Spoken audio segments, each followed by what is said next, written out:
Now that all the frog juices are in, it's time to run a train the length of the railroad.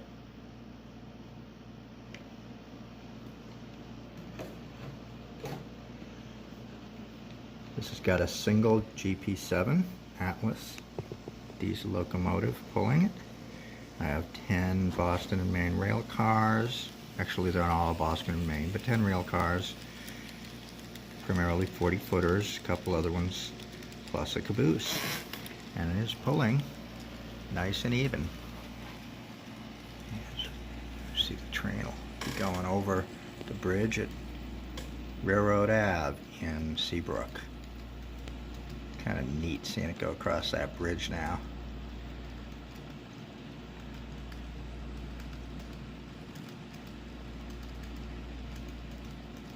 And then as we forward ahead to the salt marsh, we can see the train crossing with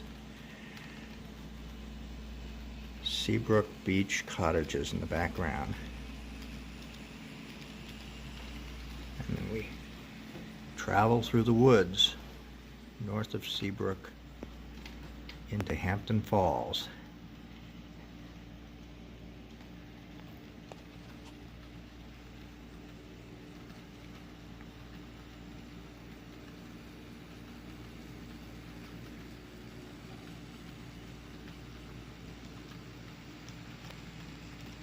All of the turnouts are now working really well with the frog juicers in place. I used 2 hex frog juicers for 12 of the turnouts, 2 sets of 6, primarily in Hampton. And I used 9 of the single mono frog juicers for a total of 22 powered frogs at this point. It's all of the Electro Frog and Unifrog turnouts that I have on the layout at this time. And here as the train goes off into the distance, continuing to cross the salt marshes in Hampton Falls. As we travel along with the north end of the salt marsh, now we'll start to approach Hampton. It's where I most recently did a little bit more ground cover and the carving for what will become the overpass for Route 1, and the train comes from the distance. I love the long distances that I get between towns here. I think that was really one of the key objectives for the layout, and as the scenery continues to take shape, it'll be really nice to see how that continues to play out. And here comes the train coming through what will be the Route 1 overpass over the tracks. As we continue on.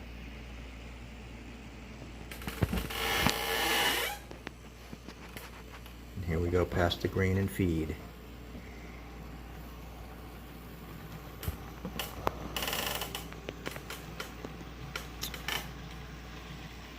Continuing on into Hampton, where we have a number of small industries before we get to the station area. Kind of position this back so we can see it coming through the industries.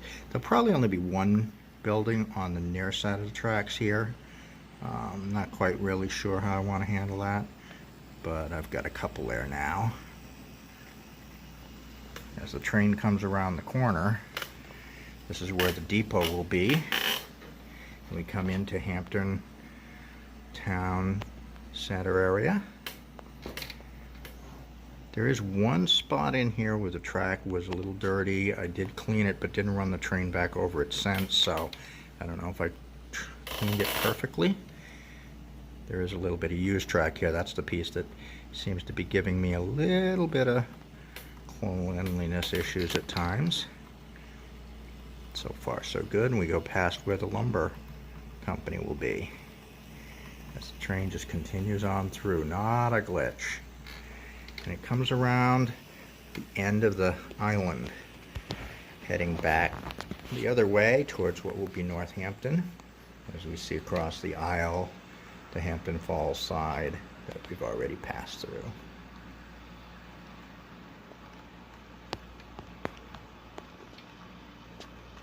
she goes around the curve.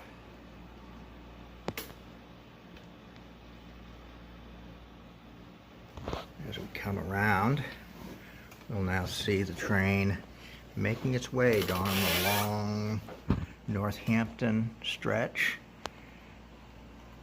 It's now past the turnout that starts the long siding, and we'll follow it along here down the long aisle.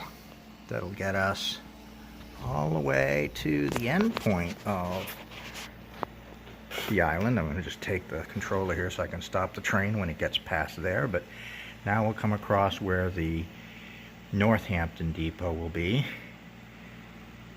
And we go through the last turnout of this stretch. Not a glitch the entire route. Real happy with those frog juicers from Tam Valley. As it goes into the distance, we're going to end up stopping the train, because right around that curve is the end of the current track. So I obviously don't want it going off. But that is a successful complete run with all the frog juicers.